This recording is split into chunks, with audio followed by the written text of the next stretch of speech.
여러분 안녕하십니까, 백운기입니다. 온통 국힘당 비난할 것 천지고 정부 여당은 조용히 관리만 잘하면 대승으로 끝날 것 같았던 이번 선거인데 한 달을 채 남겨두지 않은 시점에서 요동치고 있습니다. 물밑에 있던 기뢰가 올라오는 느낌입니다. 다행히 이재명 대통령이 공소취소 특검 법안에 대해서 수기 과정을 거쳐달라고 주문하면서 기뢰를 제거했지만 처음부터 이것이 선거판에 어떤 영향을 미칠지 전략적 판단을 했어야 하는 것 아닌가 아쉬운 생각이 듭니다. 정치는 명분과 현실 이 두 가지를 다 아우르는 종합 예술입니다. 명분 없는 정치는 무조건 실패지만 명분만으로도 되지 않는 게 정치입니다. 지지층만 있는 게 아니고 반대파와 중도층이 존재하는 상황에서 좀 더 신중한 접근을 했어야 하지 않을까요? 선거는 국민의 마음을 얻는 일입니다. 참으로 옳은 일을 참으로 지혜 있게 하는구나. 국민이 그렇게 생각할 때 표를 주는 거죠. 서생적 문제의식과 상인의 현실 감각. 김대중 대통령이 항상 강조했던 정치의 기본입니다. 생방송 백운계 정치 1번지 출발합니다. 예, 가정의 달 홍삼 100년 진고 특별히 저희가 기획 이벤트로 준비를 했는데요. 방금 전에 어떤 분이 9세트 구매하셨네요.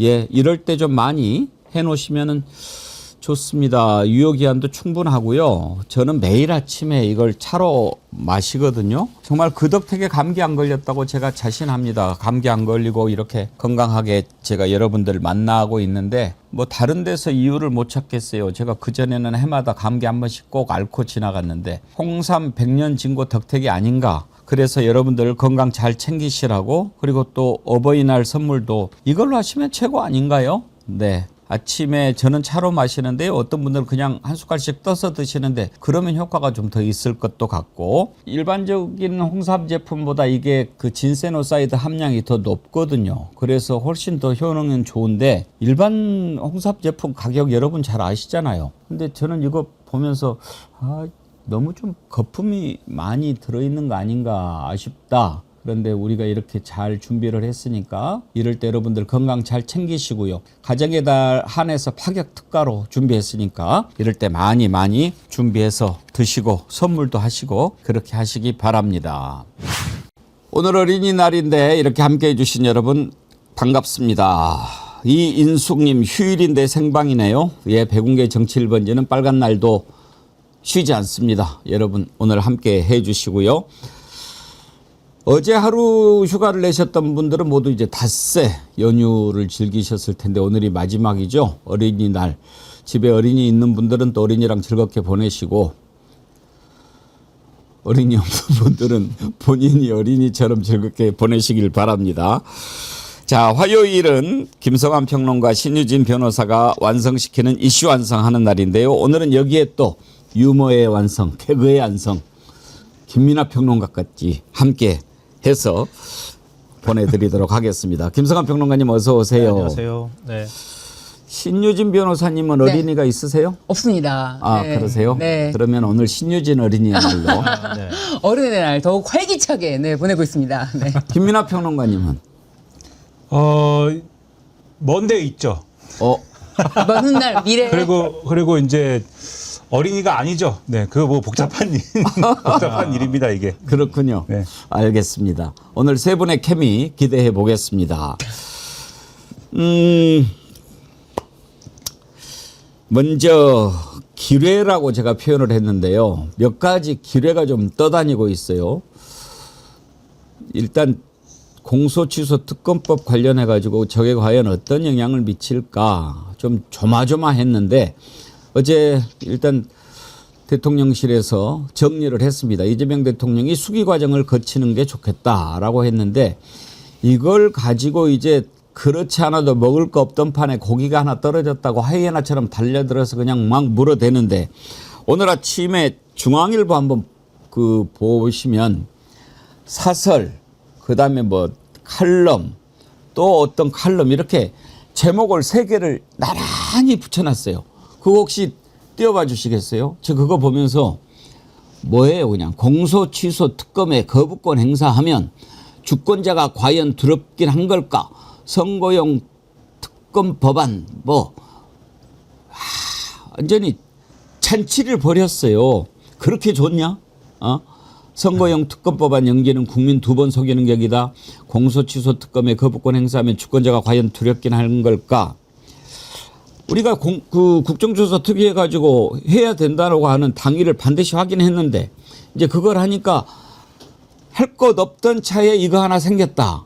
이렇게 보는 것 같아요, 김성환 평론가님. 지금 저걸 이용하면 보수를 결집시킬 수 있다 이런 기대를 하는 거죠. 그래서 또 서로 간에 지금 보수 진영이 나눠져 있는 상황이잖아요. 그러니까 이번 기회에 하나로 뭉쳐서 뭔가 단일화할 수 있는 기회를 만들어 보자 이렇게 지금 얘기하고 있는 것 같은데요. 근데 저는 뭐 어제 이재명 대통령이 지금은 아니다 이렇게 사실은 밝힌 이후로 좀 김이 빠졌다고 생각해요. 저기 공격이다 그러고 막 달려가려고 했는데 갑자기 그 표적이 좀 사라진 느낌이어가지고 그랬더니 이제 이렇게 또 논리를 만들어내는 거예요. 아니 저거 지금 아니야 이렇게 얘기했더니 아니 안 한다고 말해야지 다시는 나타나지 않겠다고 말해야 돼 이렇게 지금 다시 또 역공을 취하고 있는 상황입니다. 그러니까 보수 진영이 그만큼 다급해 있다고 봐야 되겠죠. 김민하 평론가님 어때요? 이거에 사실 좀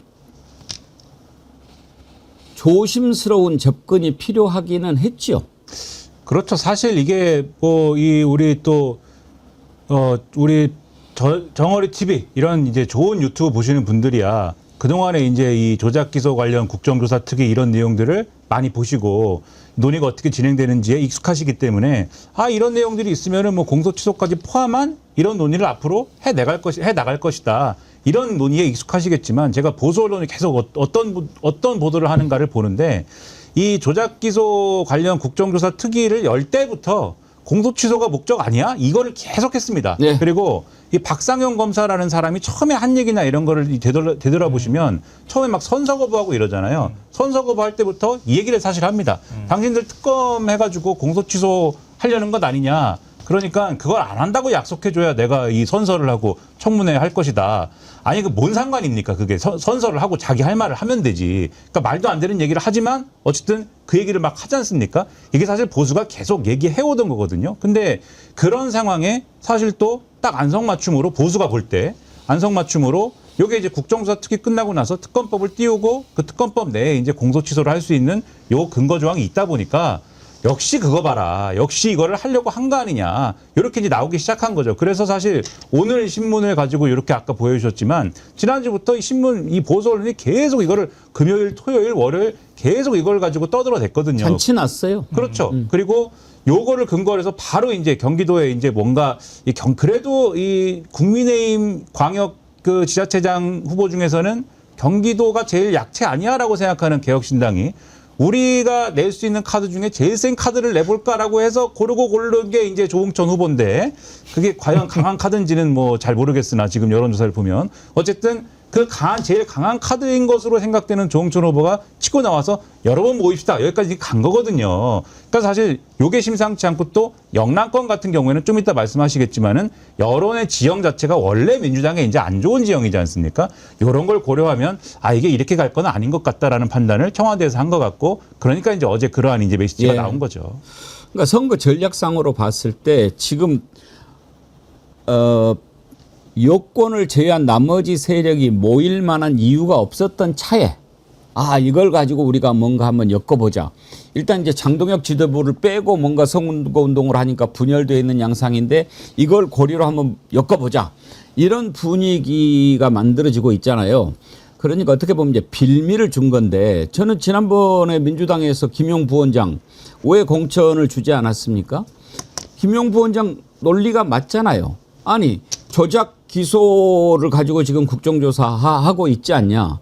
그러면 나처럼 조작 기소 피해자가 불이익을 당하면 말이 되느냐. 그게 논리적으로는 맞는데 그래도 아직 대법원의 확정 판결이 안 난 상황에서 공천을 주면은 그건 좀 무리가 가고 혹시라도 역풍이 불 수 있으니까 이번에는 빼자라고 해서 정리했는데 한쪽에서는 또 공소취소 특검법을 밀어붙이면 도대체 뭐냐. 이제 이런 내부적인 혼선까지도 보이는 그런 상황이 된 거예요.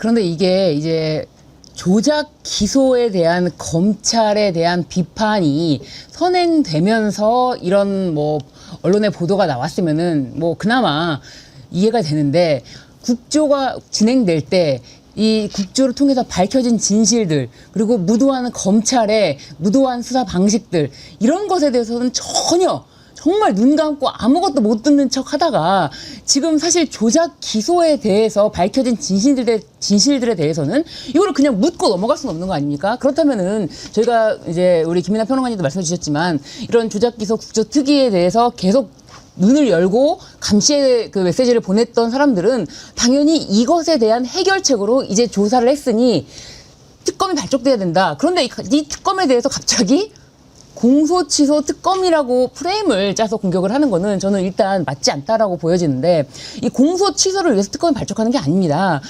공소 취소라는 건요. 어차피 1심 판결 전까지만 할 수 있는 것이고요.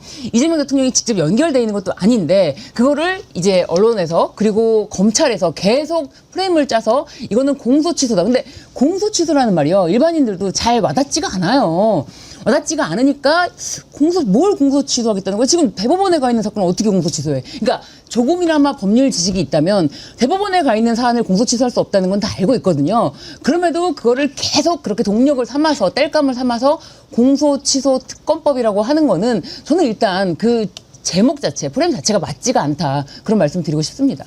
이게 그 어제 제가 영남권에 있는 의원하고 뭐 미리 약속돼 있었는데 저녁 식사를 같이 했는데요. 영남권 의원들이 굉장히 우려가 컸다 그래요. 지금 초접전으로 붙어 있는 곳들이 꽤 있거든요. 예를 들면 지금 영남에서 경남, 부산은 저는 좀 이길 거라고 보는데 경남하고 울산의 경우에는 거의 박빙일 가능성이 매우 높고요. 뭐 대구는 두말할 필요가 없는 상황이고요. 근데 경남지사 한 명만 있는 게 아니라 거기 밑에 또 지금 단체장들이 다 지금 출마를 한 상황이거든요. 특히 경남 지역 같은 경우에는 예전에는 한 절반 정도밖에 공천을 못했어요. 시장 군수는. 근데 이번에는 2군데 빼고 다 공천을 했다 그래요. 그러니까 그만큼 지역 기반이 좀 넓어졌다고 볼 수 있거든요. 근데 그럼에도 불구하고 보수세가 만만치 않기 때문에 초접전인데 이게 툭 들어가 버리니까 이건 보수 결집에 아주 좋은 소재가 될 수도 있다. 이런 우려가 있었다고 하는데 그래서 거기 참석자들이 한결같이 하는 얘기가 왜 이 타이밍이냐. 지방선거 이후에도 할 수 있었을 텐데 본질적으로 특검에 대해서 다 동의하고 있지만 그게 하나가 있었고요. 또 하나는 이 뭐랄까요? 그 청와대하고 어느 정도 교감이 있었는가 이 부분에 대해서 좀 의문을 표하고 있던데요. 그러니까 사전에 이거 다 교감이 정말 없었을까? 없는데 이렇게 31명이나 되는 의원들이 지금 특검법에 발의하는 데 포함이 되었을까? 근데 더 사실 우려했던 건 뭐냐면 한 명도 원내대표가 들어가 있다는 거예요. 그러면 이게 논란이 될 가능성이 있다고 하면 그래도 발의가 중요하다고 하더라도 그럼 원내대표 정도는 좀 빠져져 있어야 그래야 의원들 차원에서 이루어진 일이다라고 할 수 있었을 텐데 원내대표가 들어가 버리니까 이거는 다 당 차원에 뭐 의총도 안 거쳤지만 당론이야 이렇게 공격받을 가능성이 매우 높았다는 거예요. 그런 부분에 있어서 정부적 판단이 좀 부족했던 거 아니냐 이런 지적이 있었는데 근데 지금 전혀 없었을 것 같지 않거든요, 청와대하고.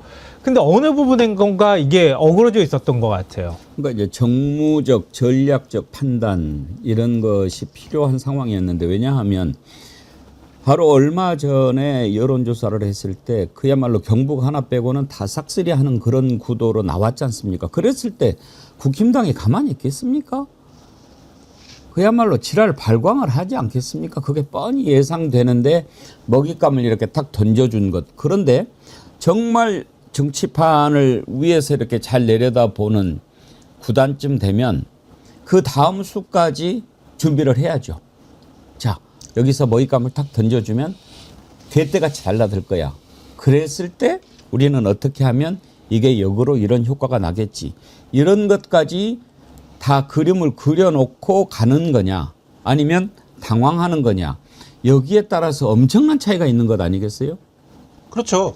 그러니까 이게 지금 말씀하신 대로 이제 전략적 미스라는 부분을 짚어야 될 필요가 있는 건데 이번 지방선거의 경우에 예를 들면은 이게 뭐 아주 뭐 팽팽한 어떤 그런 뭐 어떤 힘겨루기 사이에서 이제 뭐 지금 승부를 거는 거냐? 그게 아니라 지금 여당이 상당히 이제 우위인 상황에서 영남까지 다 싹쓸이를 하는 것이냐? 이게 지금 쟁점이 돼버린 그런 상황 아니겠습니까? 그런 상황이라고 한다면은 이게 그냥 전부 다 이기고 있으니까 어느 정도는 지금 하고 싶은 걸 해도 돼. 이런 분위기인 게 아니고 영남하고 서울에서 이제 승부가 어떻게 나느냐에 따라서 사실 전체 지방선거의 어떤 그 성적표가 이제 결정이 난다. 이게 이제 기정사실화돼 버린 상황인데 서울이야 뭐 그렇다 치고 그다음에 아까 말씀하신 대로 부산 성적이야 그렇다 치더라도 결국 영남권에서 어떻게 되느냐를 해가지고 이제 얘기할 수밖에 없는 상황에서 영남권에 있는 유권자들은 제가 아까 말씀드렸다시피 민주당에 대해서는 지금 이 원래도 이제 별로 좋지 않은 감정을 그냥 갖고 있단 말이에요. 기본적으로 이게 지역 감정이라는 거죠. 이게 말도 안 되는 것이지만 그게 선거의 현실이란 말이죠.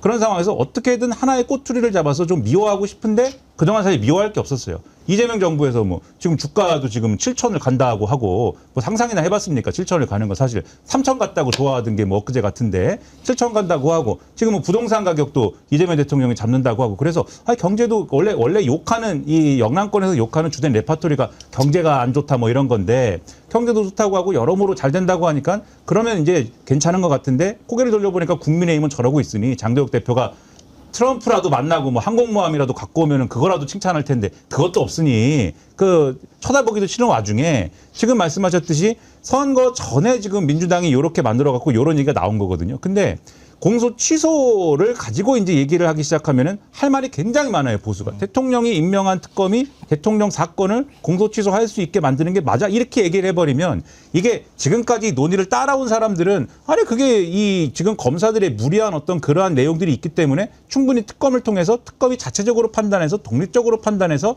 얼마든지 할 수 있는 거 아니야? 라고 설명을 하더라도 이 일반적으로 그동안 논의에 관심을 두지 않았던 사람들, 이 보수 유권자들, 이 사람들의 경우에는 아 그렇지 왜 대통령이 자기 권한을 가지고 이걸 취소하려고 해? 이 얘기 꽂히는 얘기거든요 이게. 그다음에 여기에 더해가지고 보수 언론들이 이 조항을 하나하나 뜯어가지고 다 그런 스토리에 갖다 붙인 게 가령 공소유지 전담 변호사를 들 수 있게 한다. 이런 내용들이 있는데 그 보수 언론이 뭐라고 표현하느냐? 민변 변호사를 검사를 빼고 여기다 갖다 집어넣는다는 얘기다. 막 이렇게 쓰기도 하고 그다음에 이 공소 취소와 관련해서 그동안 이제 조작기소 특검에서 조작기소 이 국정조사 특위에서 다루지 않았던 사건을 지금 특검에서도 다룰 수 있게 해놓은 거 있거든요. 그러면 이것까지 한다고 하면은 이재명 대통령과 관련된 모든 사건을 다 이제 마치 이제 공소 취소를 하든 뭐 항소 포기를 하든 아니면 뭔가를 할 수 있는 것처럼 다 포장해가지고 이게 독재다. 이렇게 지금 포장을 하고 있는 그 과정이 돼버린 거란 말입니다. 그래서 선거 직전에 지금 말씀하신 대로 보수 유권자들이 야 이게 문제가 있구만. 그러지 않아도 민주당 미워하고 싶은데 이게 문제가 있구만. 역시 지금 안 그래도 민주당이 다 쓸어가게 생긴 마당에 이거 민주당이 다 쓸어가면 안 되겠구나. 그러면은 민주당이 다 쓸어가게 하는 것을 막기 위해서 어디서 표를 줘야 되지? 영남에서 표를 줘야 되겠다. 대구에서 표를 줘야 되겠고 부산에서 표를 줘야 되겠고 국민의힘에 그다음에 경남에서 표를 줘야 되겠다. 이 논리가 지금 작동을 하는 거거든요. 그래서 그걸 만들기 위해서 벌써 국민의힘과 개혁신당 뭐 이런 사람들이 판을 만들면서 지금 하기 때문에 이거를 그대로 가면은 안 된다라는 게 지금 이 분위기가 좀 그런 분위기로 잡혀 있는 것이다라는 거죠. 근데 국민의힘이 만들고 싶은 건요. 이재명 대통령을 변신술에 능한 악마로 만들고 싶은 거예요. 그러니까 지금 정권 잡고 난 다음에 지금은 잘하는 것 같지. 집권 초잖아. 근데 악마가 지금 천사처럼 보이는 것 뿐이야. 원래 악마야. 근데 지금 저거 봐봐. 공소 취소 이 특검 가동되면은 틀림없이 다시 악마의 모습으로 보일 거야. 그러니까 우리가 그걸 견제해야 해. 견제하는데 보수가 결집해야 해. 이런 논리나 그 은유를 만들어내는 거거든요. 끊임없이. 근데 거기에 좋은 소재를 지금 제공해 줘 버린 거란 말이에요. 그래서 저는 이게 왜 감각적으로 이걸 못 느꼈을까. 근데 누구나 다 물어봐도 아는 거였단 말이에요. 근데 왜 민주당 지도부나 지도부 차원에서 이걸 사전에 걸러내지를 못하고 있을까? 너무 한쪽의 의견만 들었던 건 아닐까? 이런 의문도 남는데 그나마 다행인 거는 대통령이 귀가 열려 있다는 거예요. 만약에 이거 계속 밀어붙였으면은 진보 진영 내부에서도 논란이 굉장히 시끄러웠을 가능성이 제가 볼 땐 굉장히 높아요. 그러니까 이것도 뭐 비유를 하자면 이런 거예요. 윤석열은 헌법 파기하고 뭐 법이고 뭐고 나발이고 다 필요 없는 거라고 얘기를 했다 그러면은 민주당 같은 경우에는 의원식 국회의장이 그 다급한 상황에서 개헌 표결을 할 때도 절차를 지켜야 하니까 기다리시오라고 했던 정당이다. 근데 그거 이번에 그 공소취소 특검으로 가버리면은 그거 다 그냥 무너뜨리고 가는 거나 다름이 없다. 이런 논리로 가버린단 말이에요. 이거를 어떻게 그러면 잘 극복해낼 건지 아주 정치하고 디테일한 논리들을 만들어낼 필요가 있었는데 그런 거 없이 그냥 한 곳에서 확 다 몰아주는 형태로 가버리니까 논란이 커질 수밖에 없었던 거죠. 긴장하고 또 긴장해야 하는 것이 선거입니다. 제가 몇 차례 말씀드렸지 않습니까? 아무리 초반에 뭐 김부겸 압승으로 여론조사가 나온다 하더라도 평생을 2번만 찍었던 사람은 마음을 바꿔 먹고 투표소에 들어가서도 1번을 찍기가 힘들다니까요. 제가 직접 경험을 해봤어요. 그게 기호가 이제 어느 순간 여당이 되면서 바뀌었잖아요. 평생을 2번만 찍어왔었죠. 야당이었으니까. 근데 1번을 찍으려고 하는데 이게 맞나? 1번이 맞나? 막 이런 생각하면서 찍게 되는 건데 평생을 국힘당만 찍어왔던 사람들이 가가지고 이번에는 나 민주당을 찍을 거야. 선거 전에는 그런 얘기 할 수 있어요. 쉽게 해요. 야, 국힘당 저놈들 하는 꼬라지 보니까 정말 이번에는 혼나야 되겠네. 그리고 대구가 지금 이렇게 난리가 못 살고 이제 완전히 땅바닥 파먹게 생겼는데 김부겸 오면은 좀 발전되지 않겠어? 그래. 이번에는 한번 혼도 내주고 발전도 시키는 차원에서 김부겸 밀어야지라고 마음을 먹었어도 기표소에 가서는 어떻게 될지 모르는 게 그게 사람 심리라니까요. 그러면은 정말 지혜롭게 잘 이렇게 만들어야 되는데 그걸 문제를 덮어도 지금 그런 게 쉽지 않은 판에 문제를 만들었다는 차원에서 과연 전략적으로 잘한 것이었나. 일단 이런 문제를 일단 이재명 대통령이 내관을 일단 뽑기는 했어요. 홍익표 정무수석 발언 들어보시죠.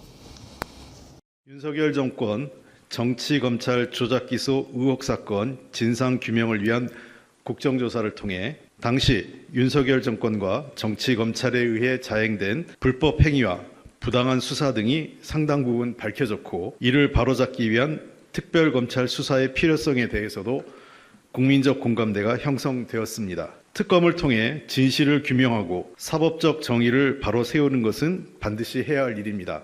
다만 이에 대한 구체적 시기나 절차 등에 대해서는 여당인 민주당이 국민적 의견 수렴과 수기 과정을 거쳐서 판단해 달라고 대통령께서 말씀하셨습니다.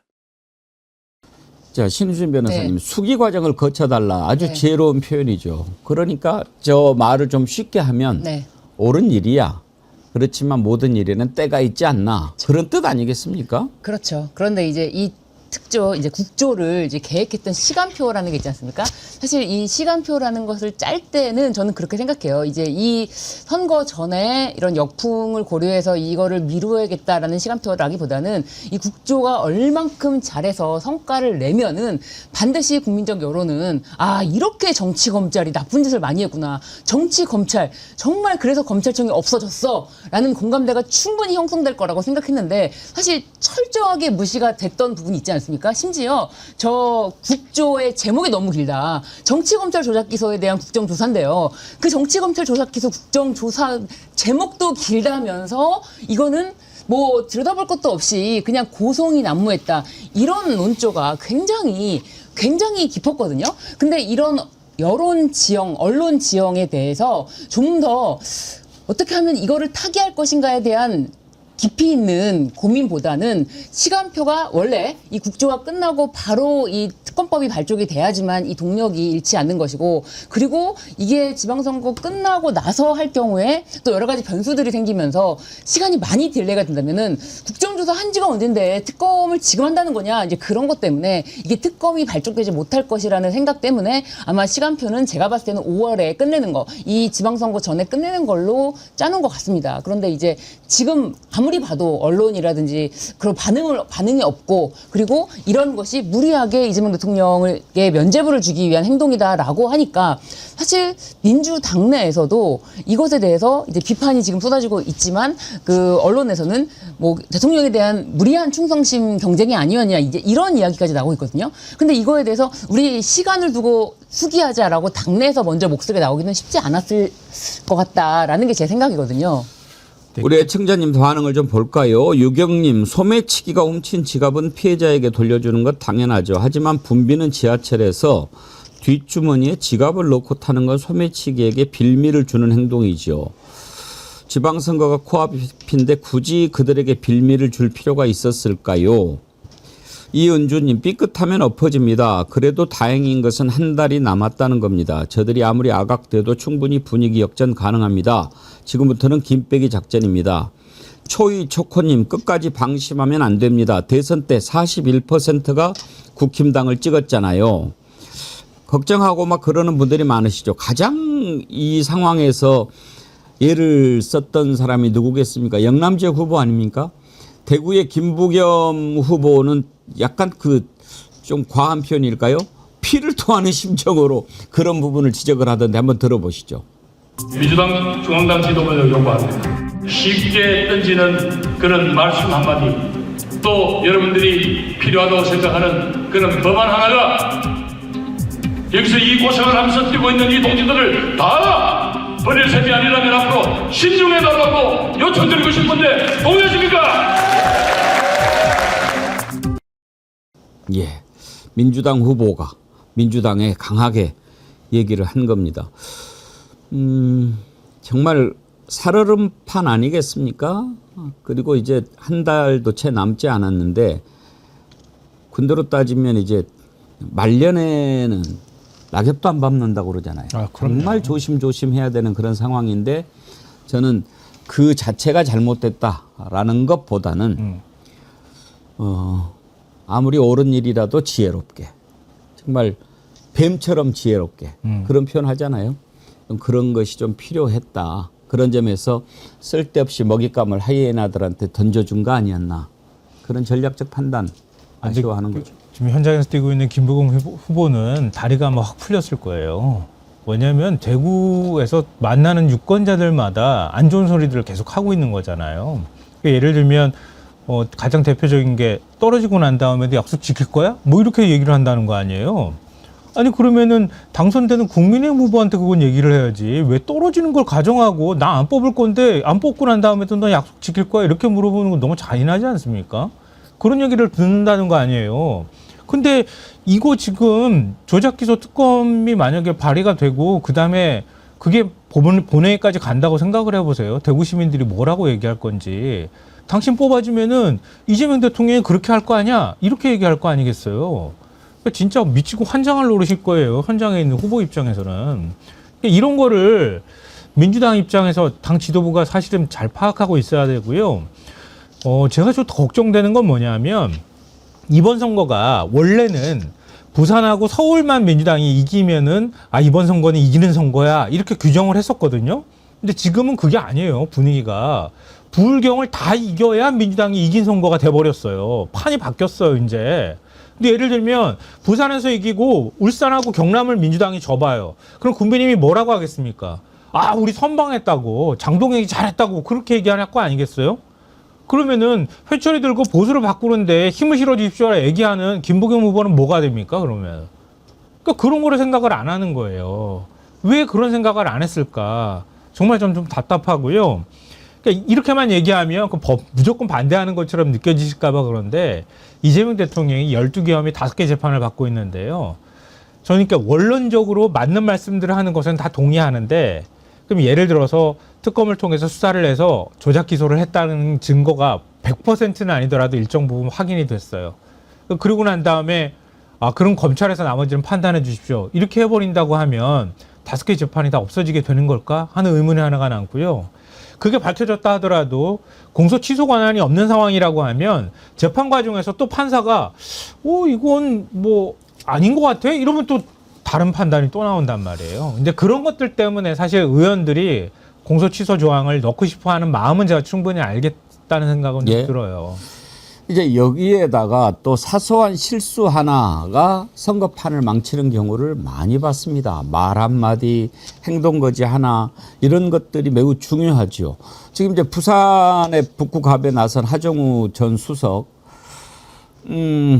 벌써 이제 2번째 구설수에 올랐습니다. 삼진 아웃이 우려됩니다. 2번 세 번째는 이거 타격이 큽니다. 그러니까 조금만 신경을 써도 될 일인데 어떻게 해서든지 물어뜯으려고 난리를 치지 않습니까? 그런데 지난번에 이제 손 터는 것은 정치 처음 해본 천연병으로서 그런 것 우리가 조심해야지. 모든 것은 하나하나 해야 돼. 요즘에는 뭐 두 손 갖다가 열심히 악수하고 막 그러는데 또 이번에는 이제 또 오빠 발언을 가지고 또 이것도 사실 부적절했죠. 해명하는 과정에서도 또 논란이 있었고 두 번 어찌됐든 문제가 됐단 말이에요. 저는 걱정돼요. 이제는 정말 더 실수하면 안 됩니다.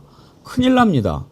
그 오빠 발언 여러분 보십시오. 한번 적절했는지 보십시다. 예, 정무 오빠. 오빠 해봐요. 오빠 해봐요. 귀여워요. 귀여운데 저걸 이제 문제를 삼으면 문제가 되는 거죠. 일단 사과했어요. 사과 내용도 들어보죠. 구포시장 방문 과정의 상황과 관련하여 아이가 논란의 중심에 서게 되어 상처받으셨을 아이와 아이의 부모님께 송구합니다. 김민하 평론가님은 이번 그 논란은 어떤 시각에서 보십니까? 그러니까 이런 오빠라고 불러라 뭐 이런 얘기를 사실 이제 하정우 후보가 저보다 이제 나이가 많은데 저보다 나이도 많은 저한테 초등학교 1학년 아이한테 이제 오빠라고 부르라 해도 이게 부적절한데 그게 그 좀 아니지 않습니까? 그냥 직관적으로 봐도 그게 오빠라고 부르는 게 아니고 아저씨라고 부르는 게 맞지 않습니까? 그거를 이제 불러라라고 하는 게 지금 말씀하신 대로 이게 이상하다라고 하면 그 이상한 거거든요. 근데 이제 그걸 국민의힘이 이제 뭐 성희롱이다 아동학대다 막 이렇게 그 목소리를 키우는 게 저는 그것도 이제 과도한 비판 아닌가 싶기는 해요. 과도하죠. 네, 그러나 선거기 때문에 이것은 또 이런 문제가 또 문제가 됐을 때 이거는 빨리 끊고 가야 되는 게 또 맞죠. 근데 이게 최근에는 또 이 선거라는 것에 대해서 여러 가지 유튜브나 뭐 이렇게 또 붙어가지고 계속 촬영도 하고 또 뉴미디어 시대이기 때문에 당에서도 후보의 이 어떤 그런 이 일정이나 이런 것들을 계속 중계하고 이러기 때문에 그 과정에서 나오는 무슨 뭐 악수 장면 그다음에 어떤 발언 이런 것들을 다 모니터링 할 거야 아마. 다 모니터링 해가지고 이런 뭐가 부적절한가를 다 뭐 해가지고 요런 걸 아마 저렇게 이제 동영상 하나하나 잘라가지고 태그 붙여가지고 막 이렇게 유포하는 그런 팀도 있을 겁니다. 아마 네거티브 팀도. 그러니까 요런 거를 조심해야 되는 게 한 축이 있는데 또 한 축은 사실 이런 거 가지고 이제 계속 이제 뭐 어떤 뭐 찬반 논란 그리고 사과를 했느냐 이런 게 이제 논쟁의 어떤 중심, 선거의 중심이 돼서도 안 되는 거거든요. 전략적으로. 그래서 사실 이 선거의 중심은 하정우 후보가 어떻게 이제 부산을 발전시키는 것이냐, 특히 부산 북갑에 어떤 이제 좀 어떤 비전을 가지고 접근하는 것이냐, 이 큰 걸 가지고 이제 논쟁을 해야 이런 얘기는 사실 주변화되는 것인데 그 얘기가 사실 좀 없고 부족한 게 저는 이제 아쉬운 점이고 그 얘기를 사실 만들어가는 과정에 있어서 그래서 AI 얘기나 이런 피지컬 AI 이런 얘기를 했는데 한동훈 후보 쪽에서 그거를 좀 물었죠. 그래가지고 최근에 오늘도 계속 한동훈 후보 쪽에서 얘기하는 게 거기 예를 들면 뭐 항구가 없다. 근데 뭐 피지컬 AI 거기 부산 북갑에 할 데가 없지 않느냐 이런 얘기를 막 하는데 그런 논쟁 구도를 오히려 그쪽에서 얘기하는 게 좋은 겁니다. 그럼 여기에 대해서 계속 또 반박을 하면서 랠리를 이어갈 수가 있어야 돼요. 그래야 이게 뭐 실수 무슨 뭐 악수 뭐가 어쨌다 이런 얘기는 치워버리는 거고 이런 얘기를 해야 사실 여당이 유리한 구도가 만들어지는 거거든요. 그래서 이런 전략적 판단을 통해서 요 불리한 어떤 지형을 빠져나오는 이런 지혜가 좀 필요한 것 같다 이런 생각이 듭니다. 그러니까 신유진 변호사님. 싸움이라고 하는 것은 항상 상대가 있잖아요. 네. 그러면 지금 민주당이 누구랑 싸우느냐, 그 네. 상대가 어떤 상대냐. 저는 지금 국힘당을 하이에나로 봅니다. 네. 그러면 정정당당하게 싸우는 사람들이 아니지 않습니까? 이 하이에나하고 싸울 때는 또 네. 하이에나에 맞는 전략을 가지고 싸워야 되는 거 아니겠어요?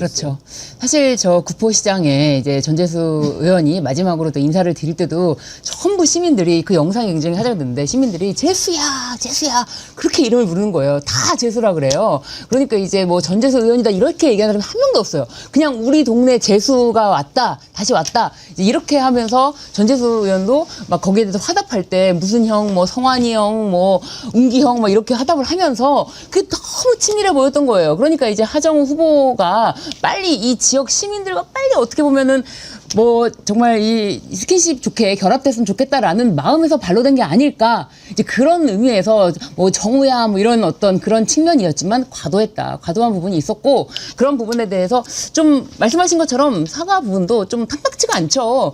이제 아이가 논란의 중심에 섰다니요. 본인이 그런 논란을 일으켜서 죄송하다 이렇게 말을 해야지 맞는 거 아닌가요? 그래서 이제 그런 부분에 대해서는 지적받고 좀 전국을 돌아다니면서 많이 선거를 도와준다고 하는데 이런 실수가 당 대표한테서 나왔다는 것에 대해서는 뼈아프게 지금 생각을 해야죠.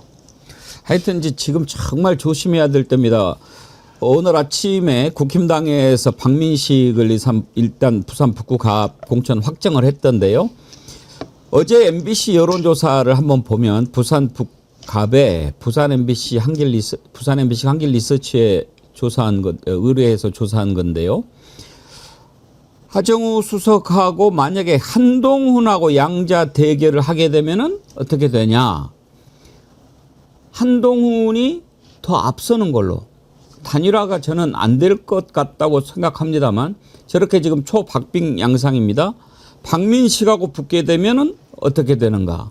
그때는 하정우 수석이 39.7대 33.1로 앞서는 걸로 이렇게 지금 나오고 있습니다. 뭘 의미하느냐? 초박빙 양상이다. 그리고 박민식과 한동훈이 다 나오고 하정우 수석이 출마할 경우에는 또 하정우 수석이 약간 앞서는 걸로 나오지만 단일화가 어떻게 될지 모르는 상황이고 정말 조심해야 될 그런 상황이기 때문에 잘해야 됩니다. 잘해야 됩니다. 어려운 지역이거든요. 네, 지금 저 숫자 보면서 정당 지지율 제 숫자를 말씀드릴 텐데 그거하고 비교해서 보시면은 되게 흥미로운 부분이 발견이 되는데요. 정당 지지율을 조사를 하니까 똑같은 사람이 응답한 겁니다. 민주당이 39.1, 국민의힘이 37.6이에요. 그럼 민주당이 1.5% 정도 앞서고 있는 거거든요. 그런데 양자 대결로 가면 한동훈이 38.2, 하정우가 37.4예요. 그럼 민주당에서는 조금 빠지고 한동훈은 한 1% 조금 안 되는 거 더 지금 받았다는 얘기거든요. 이 얘기는 양자로 갔을 땐 고민하는 민주당 사람들도 있다는 뜻이기도 해요. 그러니까 똑같은 질문에 똑같이 응답하고 내려가는 건데 이렇게 응답을 하고 있다는 뜻이거든요. 근데 박민식하고 비교를 해보면 박민식 후보는 자기 국민의힘 지지층도 다 못 가져간다는 뜻이에요. 그럼 그동안에 한동훈 전 대표, 한동훈 후보가 부산을 조금 더 일찍 내려가서 지역 사람은 아니지만 지역을 열심히 돌아다닌 거 하나.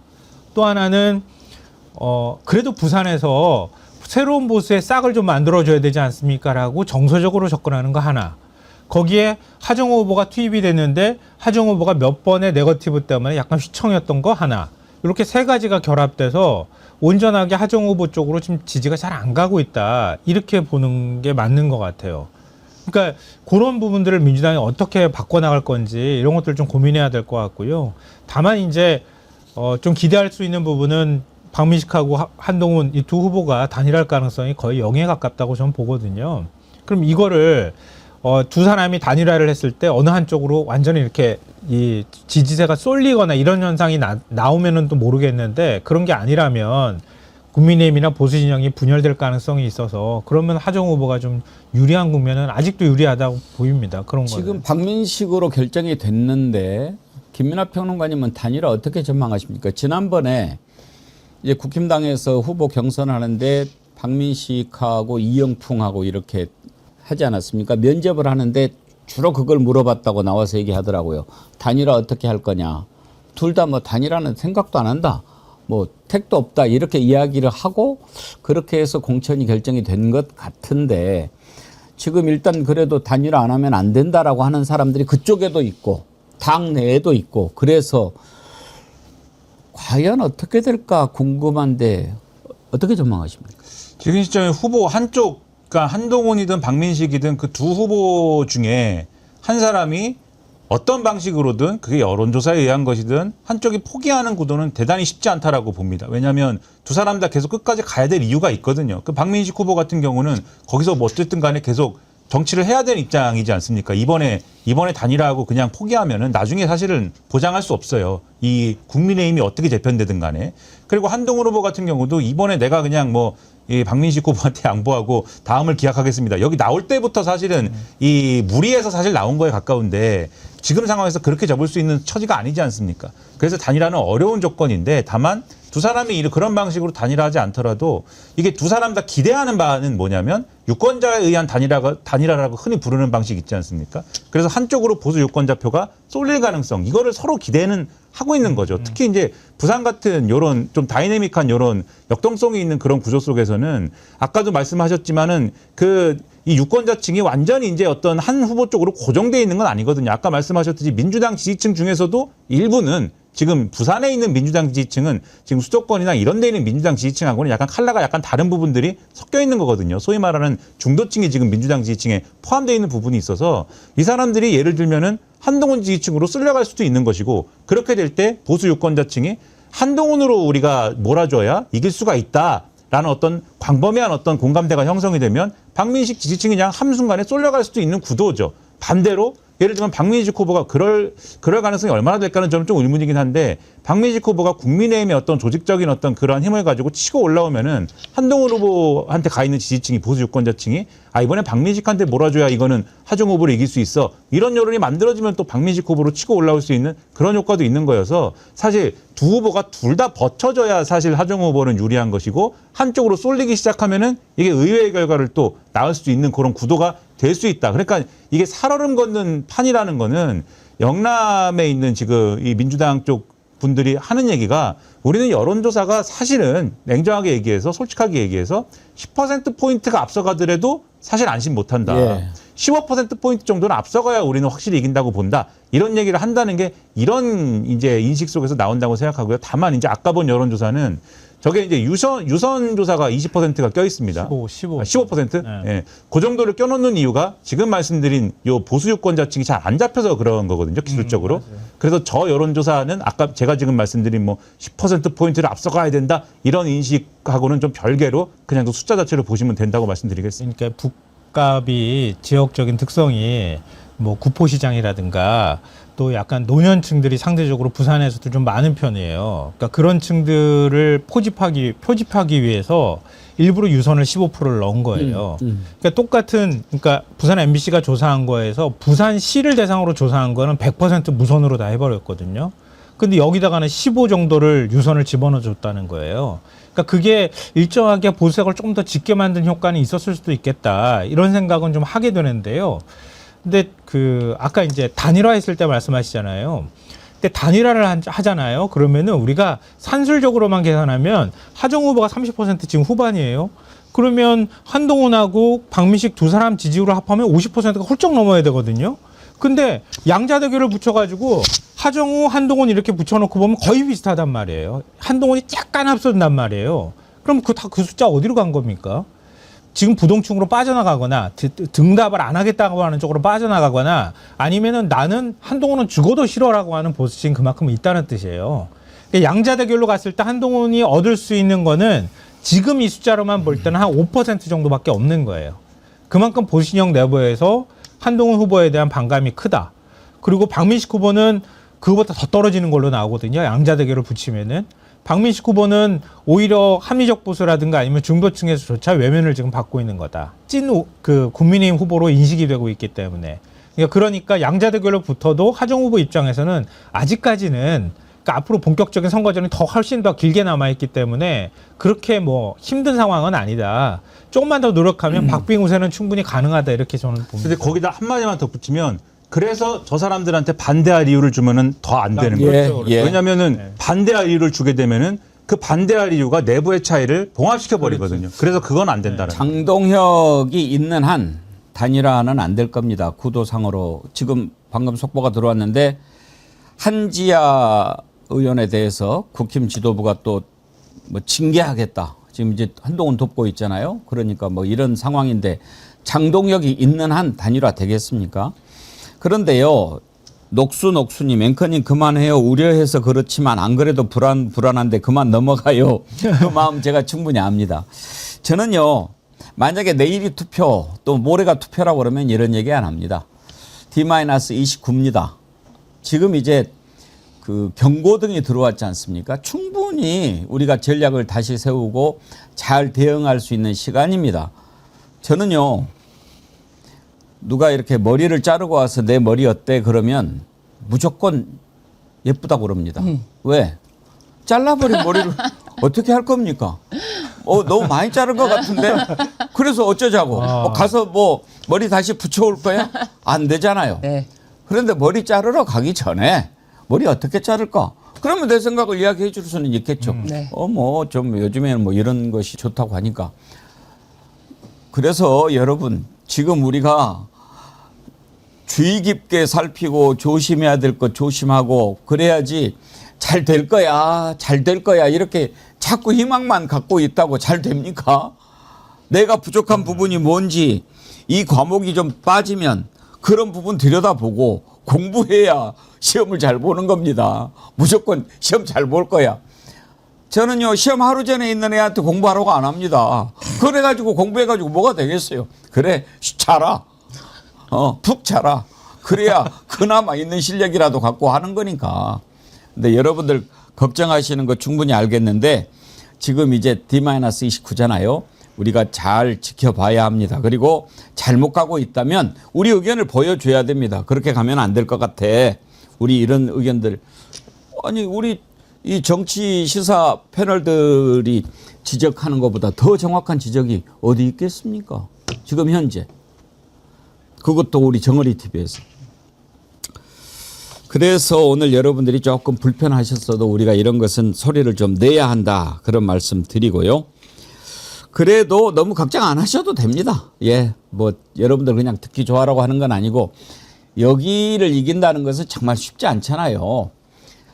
동서 파랗고 빨갛고 이것은 기본인데 지금 경북만 빼놓고는 다 덮을 수 있는 그런 찬스가 오지 않았습니까? 문재인 대통령 때 대구 경북을 빼놓고는 다 파란색이었는데 이번엔 대구까지도 파란색으로 갈 수도 있는 그런 상황이었단 말이에요. 그러니까 더 치밀하게 더 조심조심 지혜롭게 그렇게 가야 되지 않겠습니까? 지금 저기 하는 거 보십시오. 제가 어제도 그 말씀 드렸는데 이번 지방선거 원래 지방선거라고 하는 거는 대통령 임기 중에 치러지기 때문에 중간성 평가 성격이 강하죠. 이번에도 그렇게 가는 것인가 했는데 그게 아니잖아요. 완전 내란 세력들이 들고 일어나지 않습니까? 그러면 더 명료하죠. 내란 심판하는 그런 선거가 됐기 때문에 지금 대한민국 국민 가운데 내란을 찬성하고 지지하는 사람이 얼마나 되겠습니까? 그 좀 아스팔트 뭐라고 그러죠? 뭐 아스팔트 뽕 맞은 사람들. 뭐 이런 사람들 한 15% 있는 거지. 오죽하면 정진석이가 다시 나오겠다고 하겠습니까? 정진석 출마한다는 거. 그거는요. 이건 윤석열이가 출마하겠다는 거하고 똑같은 거 아닙니까? 오죽하면은 그 당의 국힘당의 충남 후보가 지사 후보가 김태흠이가 만약에 정진석 공천 주면 나 탈당하겠다. 그런 얘기 합니까? 이런 당이에요. 그 내용 한번 다뤄보죠. 김태흠 지사 얘기 들어보죠. 마지막 비서실장을 한 사람이 나는 이번 후보로 나온다 하는 그런 부분들은 국민들의 그런 상식과 보편성, 국민 눈높이에 나는 안 맞는다고 봐요. 지금 이제 탈당까지 하겠다라고 하는데 저것은 그렇게 되면 우리 선거는 해보나 마나다 하는 차원도 있지만 김태흠하고 정진석하고 뭔 좀 사이가 안 좋은 게 아닌가 그런 생각이 듭니다. 아시면서 질문하신 것 같은데요. 좀 알려주세요. 사이 정말 안 좋다고 하고요. 네. 그 공지에 지금 김혁정 후보라고 김태흠 충남지사 비서실장 했던 사람이 그쪽으로 출마를 했어요. 그럼 거기에 지금 정진석이라는 사람이 쑥 들어가 버리면은 그쪽이 밀려날 수밖에 없는 거잖아요. 그래서 더 펄펄 뛰고 있다. 이런 얘기를 하고 있더라고요. 보수진영 내부에서조차. 그러니까 반응이 조금 과하잖아요. 그러니까 어쨌든 국민의힘 충남지사 후보로 나간 사람인데 저기 공주에 있는 공천 가지고 나 지금 이거 탈당하고 무소속 나갈 거야. 이건 좀 상식적으로 이해가 안 되는 반응이잖아요. 근데 그런 맥락이 있기 때문에 저렇게 반발하는 거다. 결국 자기 사람이 공천 받기를 원하기 때문에 그런 것 아니냐. 이런 게 이제 하나가 있겠고요. 그러니까 둘째로는 저는 그게 더 우선된다고 보는데요. 김태흠이라는 사람은 그렇게 생각하지 않을 수 있겠지만 전 우리나라에서요. 제일 속마음 숨기는 데가 충남 쪽에 계시는 분들이라 그러잖아요. 근데 제일 무서운 분들도 충남 분들이라고 생각해요. 한 3번 정도는 뭘 물어봐야 된다 그러잖아요. 근데 3번 정도 물어봐서 마음 한번 결정되면 절대 안 바꾸는 게 또 충남이기도 합니다. 제가 충남에 뭐 개인적으로 친한 분들이 있어도 그렇게 얘기를 하시거든요. 근데 충남 분들이 지금 여론사도 그렇지만 그러니까 어느 한쪽으로 마음을 잘 안 줘요. 항상 여론 보면은 충남은 다 비슷비슷하게 나와요. 근데 지금 충남 지역 여론사 하면 이재명 정부 들어서고 난 다음부터 지금까지 줄곧 한 6대4 구도예요. 확실히 이재명 정부에 기울어져 있습니다. 이럴 때는 마음의 결심을 일정하게 했다는 뜻이고요. 그리고 내란까지 겪었는데 거기에 윤석열 비서실장이 나와가지고 내가 아무리 지역구였다 하더라도 거기 나와가지고 표를 준다? 저는 충남 지역 분들의 자존심을 건드리는 문제라고 봐요. 그거를 아마 저는 김태형 후보도 밑자락으로 깔고 지금 알고 있을 거라고 생각합니다. 참 내란 중요임무 종사자 혐의로 재판을 받고 있는 추경호 의원은 대구시장으로 공천을 주는데 난 뭐 수사 지금 뭐 나는 재판받는 사람도 아닌데 왜 추경호는 되고 나는 안 되냐. 무슨 공당의 원칙이 없이 이렇게 막 하는 거냐. 경선조차 붙이지 않는 거는 진짜 우리 윤어게인들 세력들에게 대한 예의가 아니지 않냐. 이렇게 목소리를 높이는 정진석 비서실장을 저는 왠지 공천을 줄 것 같습니다. 지금 공관위원장이 박덕흠 의원이잖아요. 네. 박덕흠하고 둘이 사돈이에요. 네. 근데 일단 뭐 오늘 아침에 박덕흠 국민 눈높이에 맞는 결정하겠다라고 하는데 자기들이 국민 눈높이를 알까요? 국민 눈높이를 잘 모르죠. 국민 눈높이를 잘 모르니까 맨날 이러고 있는 것이고. 근데 이제 국민 눈높이는 모르는데 선거 때가 되면은 자기가 떨어질지 붙을지는 요상하게 또 귀신같이 알아요. 네, 그거는 아는 측면이 있어서 사실 김태흠 지사 저렇게 하는 측면도 있는 것 같아요. 아까 이제 자기 사람 밀어넣을 그 욕망도 같이 있지만 또 같이 말씀하셨듯이 선거 영향은 분명히 있지 않습니까? 본인 선거인데 충남지사 선거를 해야 되는데 정진석 공천해가지고 거기서 그 같이 선거를 해야 되는데 그 말이 되겠습니까? 김태흠 입장에서.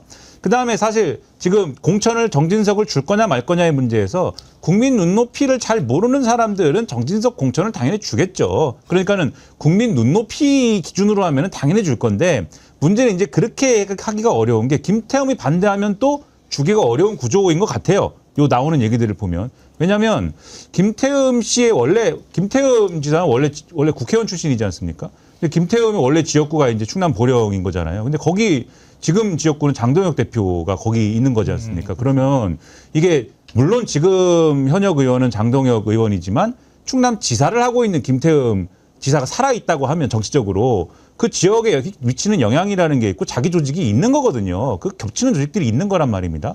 근데 거기서 김태흠 지사가 나 무소속으로 가버릴 거야 이러기 시작하면 다음번에 총선할 때 장도혁 대표 큰 꿈이 있는데 지금 내가 미국에도 갔다가 오는 야권의 유력 대권 주자로서의 꿈을 키워가는 정말 내가 앞으로 정말 유력한 이런 정치인이 돼야 되는데 자기 지역구에서조차 턱걸이로 뭐 이렇게 되고 뭐 이런 상황이 되면은 그게 가능하겠느냐라는 걱정이 아마 있겠죠. 그래서 국민 눈높이를 잘 모르니까는 정진석 공천이 가능할 수도 있겠지만 자기들끼리의 논리에 의하면 김태흠 지사가 반대하면 정진석 공천은 어려운 구조도 분명히 있다. 그래서 힘들 수 있겠다. 오늘 얘기도 장도혁 대표가 국민 눈높이 얘기를 하거든요. 또 국민 눈높이에 맞춰가지고 우려할 일이 없게 하겠다. 그래서 그런 관계들로 보면 힘들 가능성이 있겠다라는 생각이 듭니다. 근데 또 고민 중에 하나가 김혁중 후보가 지지율이 잘 안 나온다는 거예요. 근데 정진석 전 비서실장은 거기서 계속 지금 우선을 한 사람이라. 아버지까지 10선이에요. 맞아요. 그 자기 부친 지역구를 물려받은 셈이잖아요. 그러니까 지역세가 굉장히 강하단 말이에요. 근데 지지율로 보면 거기가 지금 나은데 민주당이 괜찮은 사람만 공천해버리면은 사실 아무리 정진석 자기 텃밭이라 하더라도 아마 지역에서 정진석 비서실장을 뽑아주기 쉽지는 않을 거란 말이에요.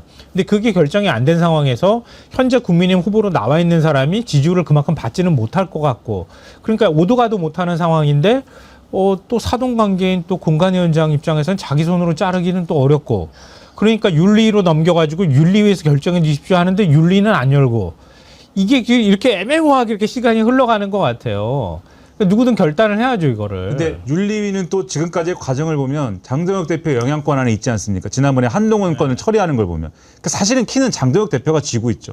근데 아까 말씀드렸듯이 장도혁 대표는 사실 김태흠 지사 그냥 무시하기는 좀 어렵죠. 지금 상황이. 그런 관계들이 작용하는 겁니다. 정진석 입장에서는 그런 거죠. 뭐 내가 지금 이쪽에서 기본표가 몇 표인데 나 무소속으로 나가도 될 것 같은데 거기에다가 국힘당 달고 나가면 나는 더 쉽잖아. 아니 그리고 추경호는 그럼 왜 주는데? 추경호야말로 내란 주의무 종사죄로 지금 재판받고 있는데 나는 그 정도도 아니잖아. 지금 그런 논리예요. 정진석이 또 아주 그 약삭 빠르게 이렇게 방송에 나와서 인터뷰는 안 해. 그 반감사니까. 근데 이제 그렇죠. 글을 계속 올려요. 페이스북에 이렇게 올렸어요. 당의 판단을 기다리겠습니다. 오랜 기간 저를 믿고 지지해 주셨던 많은 지역분들이 다시 고향을 위해 일해달라고 간곡하게 요청하셨습니다. 그걸 외면하기 어려웠습니다. 그래요. 그러면서 내란 중요무 종사 혐의로 기소된 분이 우리 당 광역시장 후보에 선출됐습니다. 이분 공천하면 안 된다고 이의 제기한 사람 누가 있었습니까? 그러면서 그렇게 지가 이야기해놓고 또 제가 지금 이분 공천에 대해서 문제 제기하려는 건 아닙니다 라면서 쏙 빠지다가 무슨 원칙이 있어야 될 거 아니냐. 다른 사람들과 형평성을 고려해야 되는 거 아니냐. 너는 비서실장 했으니까 공동 책임져야 될 거 아니냐. 너네는 그럼 책임 안 지냐? 너네도 집단 집권여당과 그 당 지도부 아니냐? 그러면서 왜 나만 그래? 나만 갖고 그래? 지금 그 얘기예요. 정진석이 말이 일리는 있어요. 그 옛날부터 정진석 전 비서실장이 말의 논리에 대해서 약간 항상 짧습니다. 이게 가는 게 좀 길게 보고 자기가 자기 발에 걸려 넘어지지 않을 논리를 구사해야 되는데 항상 자기가 자기 발에 걸려 넘어지게 저렇게 얘기하면은 우리는 그렇게 얘기할 수 있죠. 당신도 그렇고 추경호 부부도 그렇고 다 공천을 취소하면 된다. 그치. 이용, 이진숙, 그다음에 뭐 김택 이런 사람들 다 취소하면 된다. 당신 말대로 그것을 요구해라. 그렇죠. 이렇게 얘기하면 저 사람 할 말 없지 않습니까? 그렇죠. 그러니까 왜 자기 발등을 찍는 저런 얘기를 한다는 걸 봐도 무능한 사람이다라는 걸 알 수 있고 윤석열이 왜 저런 비서실장을 원래도 윤석열도 이상한 사람이니까 저런 비서실장을 왜 뽑았는지도 우리가 알 수 있는 거죠. 그러니까 자기 그 고 노무현 대통령 사자 명예훼손 혐의로 벌금형 나왔잖아요. 그러고 난 다음에 사실 정치적 미래가 불투명한 상황이 되니까 낼름 대통령 비서실장으로 가겠다고 갔다가 그리고 비서실장으로 하고 있는데 내란이 일으키는 것도 몰랐다고 자기는 얘기하고 있잖아요. 그러면은 대통령 탄핵 국면에서 헌재 재판관 그 추천받아야 되는데 그 인사검증도 없이 그냥 쑥 하고 집어넣어버린 당사자로 지금 직권남용 혐의로 재판받고 있어요. 아니, 이 사람은 정치 도의라는 게 없어요. 제가 볼 때는. 뭔 책임의식이라는 게 없어요.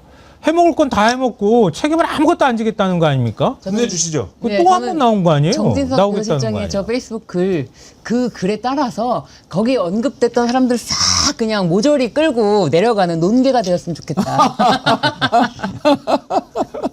함께 사라지시라. 그럼 공평하잖아요. 공당으로서 면도 살고. 그러니까 저런 사람들이 많이 나오면 좋겠어요. 그래가지고 이번 선거를 좀 그래 확실하게 너네들 이번에 정리해주는 그런 계기로 정진석이 저렇게 하니까 전환길이도 나오겠다는 거 아닙니까? 전환길이도. 개항으로 나오겠다고 그렇게 얘기를 하더라고요. 그러면서 그것도 한번 우리가 들어봐야 되나? 근데 뭐 전환길이가 준비하셨어요? 나오면서 뭐라고 그런지 아세요? 험지에 나가겠다. 험지에. 이야 참막 서정욱 변호사가 전환길하고 요즘에 뭐 좀 연결이 되는가? 뭐 전환길 나올 거라고 그렇게 얘기를 합니다. 한번 들어보실까요? 계속 이게 문자를 했는데요. 네. 자기는 이제 개항을 해 나간답니다. 네. 이유는 이제 그 이재명의 대리인 김남준, 이재명의 입이잖아요. 네. 이걸 잡는다. 그래서 험지 출마하겠다. 이렇게 보고요. 김현태 지사는 경기지사도 고민 중이고 네. 둘 중에 이천시장도 고민 중이래요. 이천시장. 그럼 이게 왜 이천시장에 나가려 하느냐 네. 물어보니까 거기에 특전사가 있고요. 그다음에 주소지랍니다. 그래서 이제 이천 시민사회에서 강력 추대를 하고 있대요. 따라서 아마 둘 중에 하나 나을 것 같고 전환길 강사에게 그 출마 결심을 굳힌 것입니다. 서정욱이 이제 아직도 정신 못 차리고 그러니까요. 놀고 있다는 생각이 들고요. 그 전환길 씨는 무슨 대한민국 사방 천지에 험지가 아닌 데가 없습니다. 그분은 어디 나가면 뭐 거기서 당선이 된다고 뭐 험지 운운을 하는지 모르겠고 글쎄요 개항을에는 한번 나가 보시기를 간절히 한번 추천합니다. 나가서 사람들이 이 일반 국민들이 과연 전환기 씨 어떻게 생각하는지를 한번 느껴보시기를 바라고 그리고 김현태라는 사람은 이거는 제가 볼 때는 전환기의 출마보다 훨씬 지금 위험한 소리를 하고 있습니다. 이자는 지금 내란에서 군인으로서 역할을 실제로 수행한 사람입니다. 그리고 거기에 대해서 책임을 져야 되는 사람이고 이거는 제가 생각할 때는 제가 법 지식이 얕은 제가 이제 뭐 법에 대해서 잘 모르는 사람이 생각할 때는 군법으로 의율해야 되는 사람입니다. 이 사람은. 아니 왜 근데 김현태 저자 돌아다니는 거예요? 그러니까 말입니다. 근데 그런 사람이 지금 선거에 나와가지고 국민의 대표로서 어떤 선택을 받겠다고 지금 주장을 한다는 거는 이거는 민주주의에 대한 직접적인 위협이라고 저는 생각을 하고 이런 주장을 하는 사람에 대해서 빨리 이건 법에 의한 어떤 그러한 뭐 무조건적으로 지금 저런 주장을 해서 뭐 잡아가라 이게 아니라 지금 걸려있는 여러 가지 혐의들이 있는 것이 아닙니까? 그런 것에 대한 수사든 그리고 재판을 진행시키는 거든 뭔가 법적인 조치를 그동안 하던 거를 더 빨리 진행해야 되는 그런 것들을 보여주는 게 아니냐 이런 생각이 듭니다. 나는 김현태 볼 때마다 도대체 이 나라에 법이 살아있는가? 아니 신유진 변호사님 왜 김현태가 돌아다닐 수 있어요? 어떻게?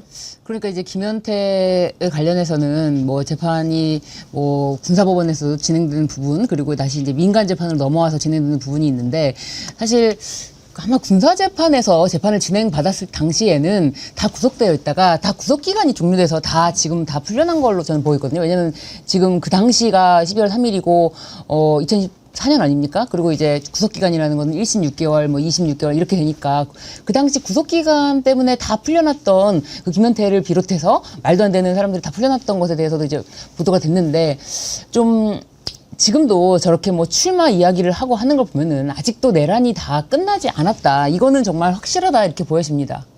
전환길 얘기하니까 막 열이 막 올라오려고 그러는데 쉬었다 갑시다.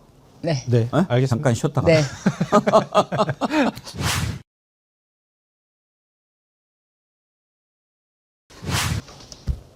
전환길 얘기 조금만 더 하고 다음으로 넘어가죠.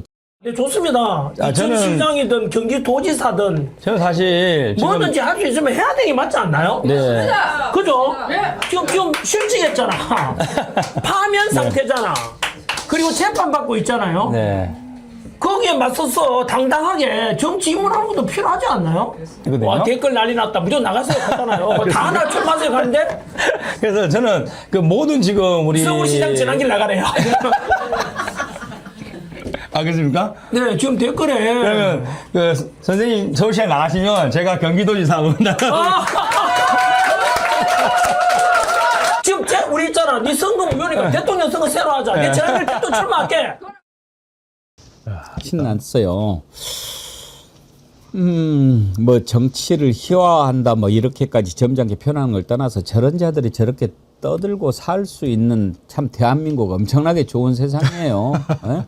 아니 지금 김현태가 저렇게 돌아다녀도 되냐고요.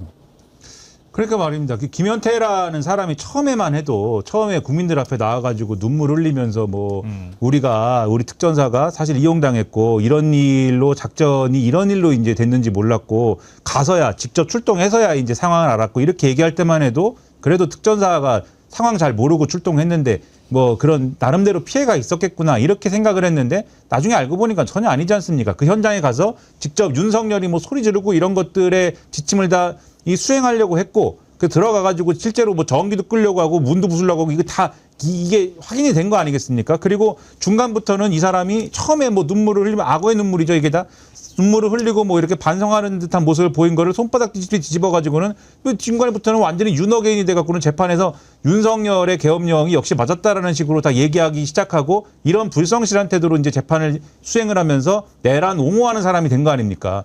그 군에서 그러면 처음부터 군에서 이 특전사에서 이 임무를 수행할 때부터 사실 이러한 이 부당한 지시에 내가 한 거에 가지고 하지 말아야겠다라는 생각을 애초에 한 적도 없는 사람이에요. 이 사람은 그런 자세로 지금 이 계엄을 수행한 그런 죄를 갖고 있는 사람인데 지금 저는 나와갖고 시덕거리면서 선거 나간다는 얘기를 하고 있으니 이게 말이 되겠습니까? 김성환 평론가님이 갖고 혼내줘야 된다고 봅니다. 저는 여기서 그 일을 할 사람은 김성환 평론가님밖에 없다고 생각합니다. 맞을 것 그렇게 같은데 생각하시죠? 그렇죠. 맞을 것 왜냐하면 같은데. 정원이 TV는 백운기 앵커님 지켜야 되고 여기에서 할 사람은 김성환 평론가님밖에 광고를 해야 돼가지고요. 그리고 특전사니까. 김학성과 가면 되잖아요. 아니죠. 저는 힘이 약해가지고 특전사니까 분명히 힘이 셀 것이다. 김성환 평론가님밖에 없어요. 아, 근데 저 그 영상 보고 전 진짜 갑자기 확 화가 났는데요. 지금 대한민국 장군이 될 뻔한 사람이거든요. 707 특공연대, 그러니까 특전사를 특임대 대장 정도 될 정도면은 거의 장군 1순위예요. 바로 수방사령관으로도 갈 수도 있는 뭐 이런 자리라고도 볼 수 있거든요.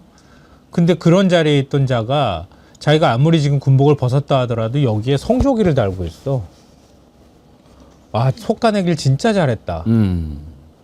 어떻게 여기 태극기 달고 있는 것까지는 이해하겠는데 여기다 성조기를 달고 있어요. 여기 지금 옷에다가. 정체성이거든요. 그 사람들의. 제 제정신인가? 네, 태극기만 달고 있으면 의심해요. 성조기까지 같이 달아줘야 자신들의 정체성이 있는 거라서. 그러니까 전 처음에 그 울고 뭐 이렇게 할 때 그때는 약간 좀 안쓰러운 마음이 있었어요. 왜냐하면 자기가 평생 군 생활을 했고 지금 평생 장군이 되는 걸 꿈을 꿨을 텐데 그게 한꺼번에 무너지는 듯한 느낌을 받고 그러다 보니까 인생을 부정당하는 것 같은 느낌을 받았을 거예요. 그러니까 현실을 부정하고 싶겠죠.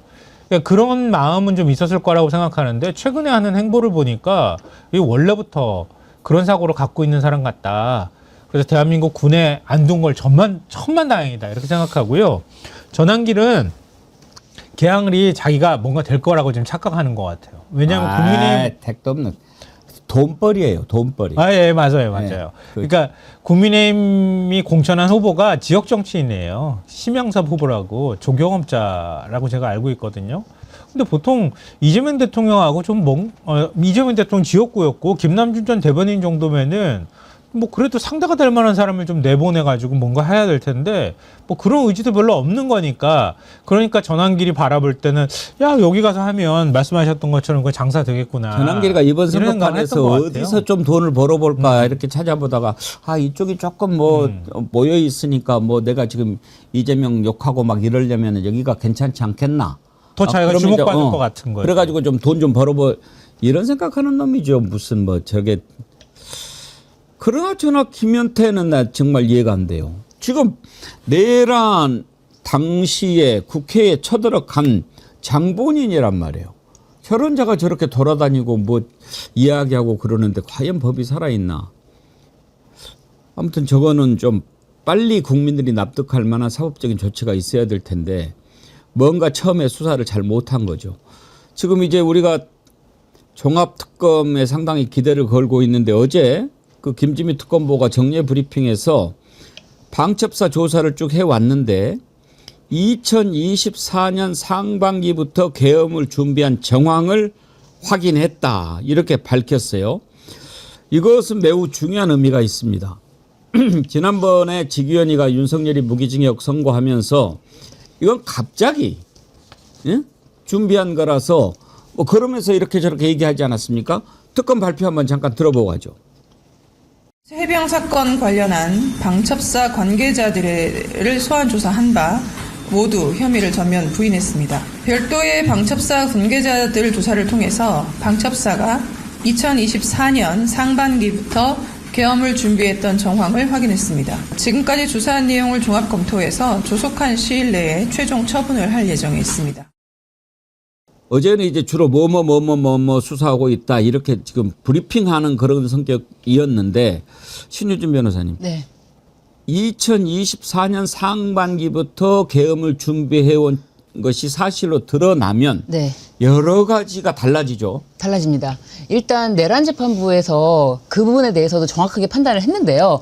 그 부분이 정말 납득하기가 어려웠어요. 검찰의 그 특검에서도 내란 특검에서도 이 부분에 대해서 재판부에다가 언제부터 내란을 준비했던 것에 대해서 근거를 다 나열해서 재판부에 제출했음에도 불구하고 지기현 재판장은 그런 건 믿을 수가 없고 이거는 뭐 거의 이틀 전에 이건 급하게 우발적으로 내란을 결심한 것 같다. 이런 식으로 판단을 했기 때문에 1심 판결을 완전히 뒤집는 것이 되고요. 그리고 이에 따라서 이제 중요임무 종사자들도 사실 범위가 더 넓어지게 됩니다. 내란 자체가 그 준비 행위가 굉장히 극히 짧았다라면은 중요임무 종사자가 그의 준비 행위에 같이 한 중요임무 종사자가 되겠지만 2024년도 상반기부터라면은 중요임무 종사자 범위가 확 늘어날 수가 있기 때문입니다. 그렇죠. 이제 제일 핵심적인 거는요, 윤석열이 얼마나 나쁜 인간인지 아닌지를 알 수 있는 기준점이 된다는 거예요. 윤석열은 2023년부터 계엄을 준비했던 사람인 거예요. 집권하고 한 1년밖에 안 됐는데 그때부터 내가 계엄을 해가지고 저것들 쓸어버리고 그리고 나의 왕국처럼 나의 세상을 만들겠다라고 생각하기 시작했다는 거잖아요. 근데 지기현 판사가 판단한 걸 보면은 야당이 하도 괴롭혀가지고 욱해가지고 그냥 계엄 이틀 전에 그냥 갑자기 계엄한 사람이 되는 거란 말이에요. 일종의 계몽령을 뒷받침하는 게 되는 거라고 보여. 그리고 대통령의 계엄 선포는 사법심사 대상이 안 된다는 얘기를 또 한단 말이에요. 그러니까 지기현이란 판사는 진짜 나쁜 사람이에요. 제가 볼 때는. 그러니까 그 보수 논리를 다 뒷받침해주는 근거만 인정해준 셈이 돼버리는 거거든요. 근데 계엄을 준비했다고 하는 시기가 2024년 초부터 방첩사 차원에서 합수부를 만드는 거를 준비하기 시작했다고 하는 얘기는 그 전부터 뭔가 움직임이 있었다는 얘기고, 그러면 노상원 수첩에 적기 시작하는 그 시점부터 시작됐다고 하면 2023년 후반기부터 계엄을 준비하기 시작했다는 얘기가 되는 거란 말이에요. 그럼 노상원 수첩에 적은 내용, 그 끔찍한 내용들도 실제 계획으로 어느 정도 자기들끼리 논의했다는 얘기가 될 수도 있단 말이에요. 그러니까 천하의 나쁜 놈이 갑자기 우발적으로 폭행한 폭행범으로 바뀌는 게 되는 거였던 거예요. 이전 논리로는. 천하의 나쁜 놈이. 아니 비유를 하자면. 우리 김성환 평론가님 입에서 욕 나오니까 놀랍죠. 아 그러니까 보통 이렇게까지 말씀 안 하시는데 오늘 차 갖고 오셨어요? 왜냐면 차 타고 가야 될 것 같아. 차 타고 혼내주러 가야 될 것 같아요. 아니 근데 말씀하신 대로 그 지기현 판사 판결에 의하면 사실 윤석열이 지금 이제 특검이 이번에 2차 종합 특검이 이제 얘기한 것을 언론이 이제 보도한 것을 이제 그걸로 해서 보면은 그런 얘기지 않습니까? 말씀하신 대로 방첩사가 이미 그 당시에 병력동을 어떻게 할 것이고, 그다음에 그 계엄이 선포되면은 수사본부 어떻게 구성할 것이고, 이런 거를 이제 계획을 짰다는 거고, 그 이후에 준비를 이제 실질적으로 한 정황들이 있다는 거고, 그런 걸 미루어 보면은 방첩사가 자체적으로 그냥 우리가 좀 이따가 계엄을 할 수도 있어 뭐 이렇게 생각했을 리 만무하고 무슨 움직임이 있으니까 준비했을 거 아니냐 이거지 않습니까? 그리고 그 움직임이라는 거는 윤석열이라는 사람이 뭔가를 시켰거나 시킬 것 같으니까 한 거고. 근데 비슷한 시기에 윤석열은 이제 뭐를 하고 있냐면은 2024년 3월 말이 되면은 뭐 비상대권 얘기하고 이런 거를 합니다. 김용현, 신원식, 여인영 이 사람들 모아놓고 비상대권을 통해서 헤쳐나가는 것밖에 방법이 없다. 군이 적극적인 역할을 해야 된다. 뭐 이런 얘기를 해가지고 이 당시에 이 얘기를 들은 신원식이 막 긴장을 막 해서 막 멘붕이 오고, 그리고 막 이 얘기를 들은 이제 다른 또 어떤 군인은 제발 그 얘기 안 하면 안 되냐고 막 하고 울고 뭐 이러잖아요 이때. 그런 일이 일어나고, 그다음에 뭐 2024년 5월 달에는 무슨 뭐 이진우 수방사령관이 갑자기 뭐 드론 작전 사령부를 방문해 갖고 합동 방공 훈련을 해 갖고 북한 무인기 침입 사태를 뭐 논의해야 된다 그러고, 5월 달에는 또 곽정군 여인영을 만나 갖고 계엄의 실현 가능성을 논의하고 이런 일이 쭉 일어나거든요. 요 시기거든요. 그러면은 근데 방금 말씀하신 지기현 판사의 요 판단은 이 시기에 일어난 이런 일들은 다 뭐냐? 답답해가지고 윤석열이 울분에 차서 그냥 한 얘기입니다. 울분에 차서 그냥 사람들 모아놓고 내가 비상대권이라도 해보고 싶다. 그냥 이렇게 얘기한 거고, 지금 말씀드린 군의 움직임이라는 거는 그냥 요 계엄과 상관없이 그냥 일상적으로 일어난 일들인 거고, 또 윤석열이 뭐 10월달 되면은 또 그 국군의 날에 또 모아놓고 술 한잔 또 하면서 또 뭐 승질을 부리잖아요. 그것도 너무 화가 나서 그냥 한 일이에요. 그런데 요 얘기가 지금 방첩사 얘기 그 2024년도 초반부터 뭔가 움직였다는 얘기랑 결합이 되면 말씀하셨듯이 그때부터 뭔가 계획이 돌아가고 있었구나. 그리고 이 계획이 돌아가는 게 윤석열이 지시 없이 돌아갔겠느냐. 요게 이제 완성이 되는 거죠. 그러면은 나쁜 놈도 나쁜 놈인데 2심에서 어쨌든 요거를 내란전단 재판부가 하는 2심에서 이제 이 참고해야 되는 사실관계들이 이제 또 추가로 드러나는 것들이 생기는 거 아닙니까? 그럼 윤석열의 죄는 아까 변호사님 말씀하신 대로 더 무거워지는 어떤 효과가 발생하겠죠. 이게 정말 중요한 게요. 1차 특검이 윤석열 내란 재판할 때 근거로 제시한 것들이 있어요. 왜 치밀한 사전 모의가 있었다.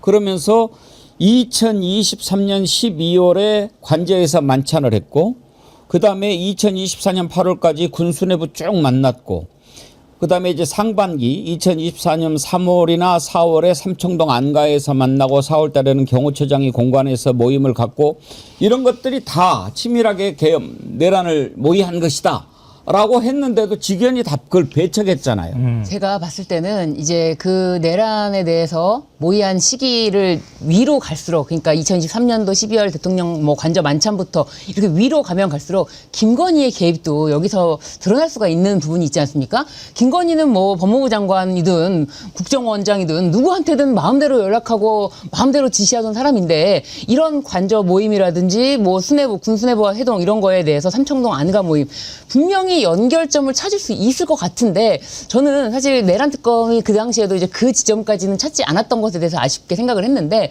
저는 이렇게 확장이 되면서 김건희와 내란의 관련성에 대해서도 좀 더 심도 깊게 들여다보면은 분명히 나오지 않을까 그런 생각도 합니다. 그럼 이번에 방첩사에서 확인했다라고 하는데 뭐 어떤 뭐 물증을 좀 잡았을까요?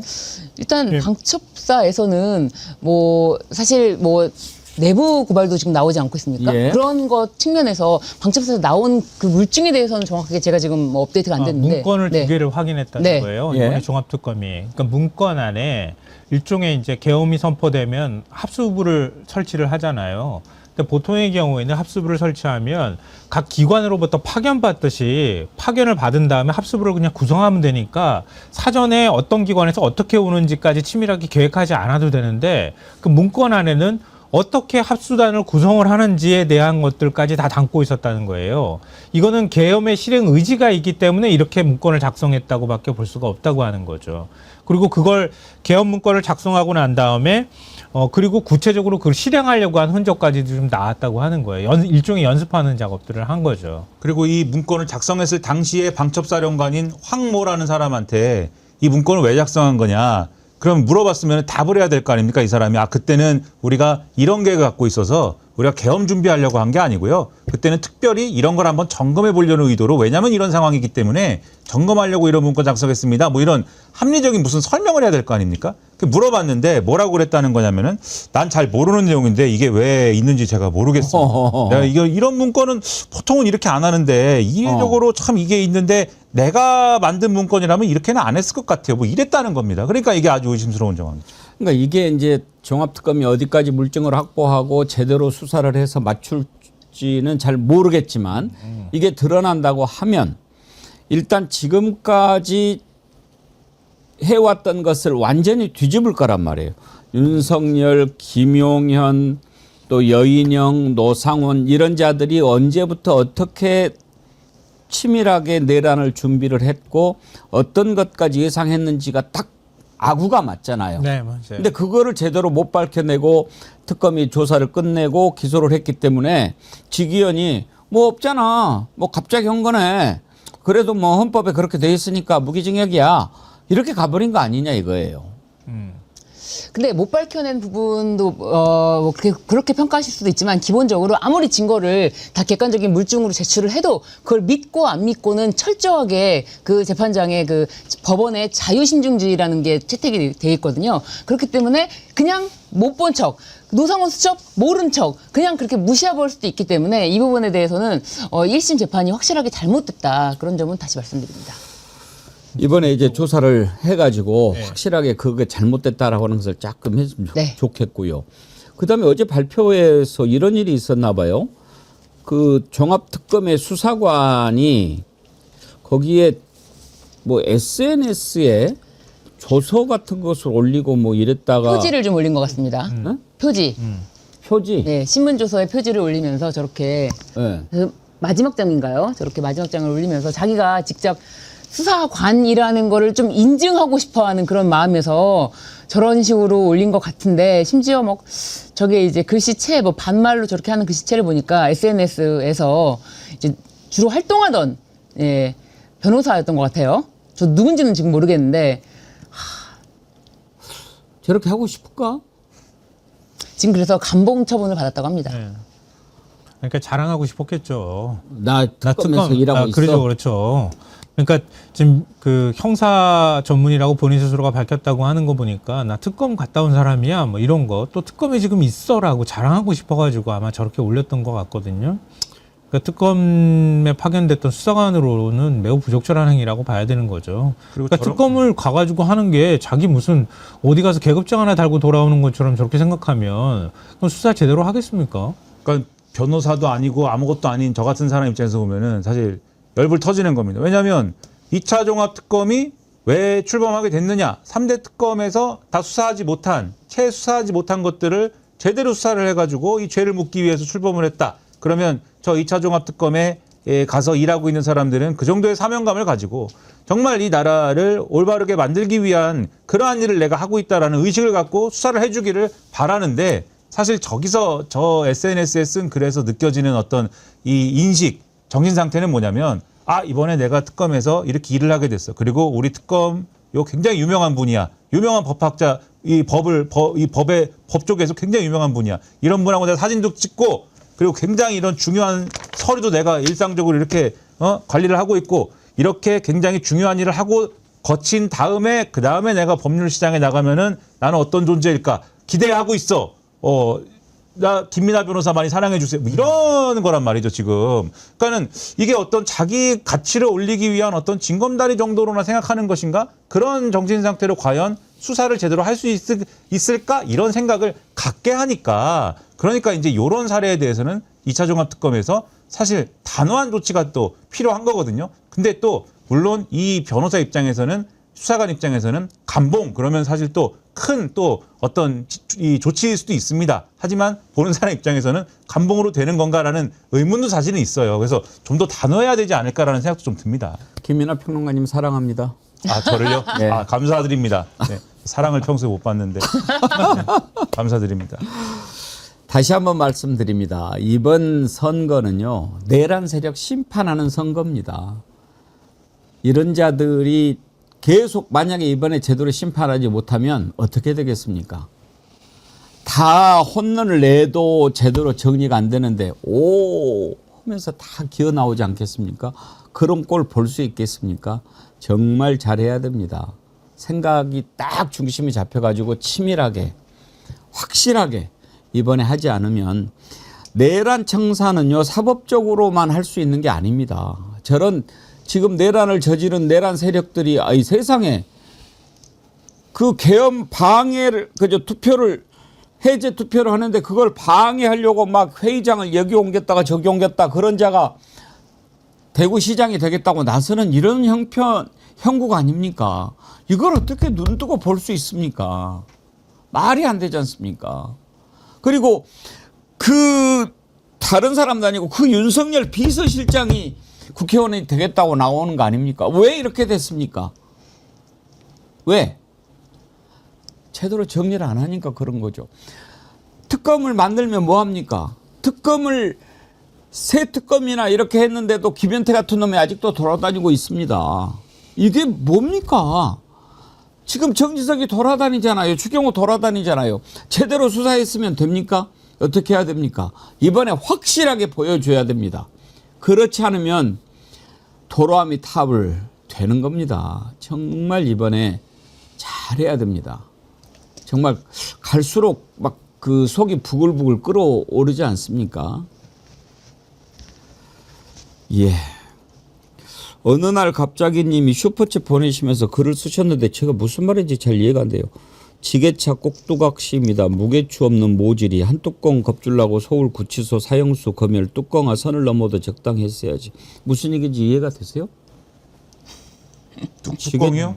한 뚜껑은 알겠는데 근데 지게차 꼭두각시 무게추 없는 모질이 이거는 무슨 얘기인지 모르겠어. 좀 어렵습니다. 조금 쉽게 써주세요.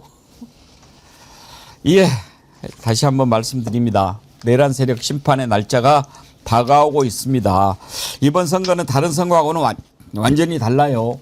지역 일꾼 누가 뭐 잘할 거가 뭐 또 보궐선거 치러지는데 이런 것들에 막 집착해서 판을 들여다보는 것 저는 글쎄 올시답니다. 확실하게 이번에는 정말 나라를 살리느냐 아니면 이 나라를 영원히 망치느냐 이 절대절명의 백척간두에 서 있는 그런 심정으로 이번 선거를 바라보고 이번 선거 임해야 된다. 그런 생각합니다. 끝까지 그 마음 잃지 말고 놓지 말고 함께 갔으면 합니다. 어린이날 백운계 정치 1번지 오늘 여기까지 하죠. 함께해 주신 김성환 시사평론가님, 김민하 시사평론가님, 신유진 변호사님 세 분 수고하셨습니다. 감사합니다. 감사합니다.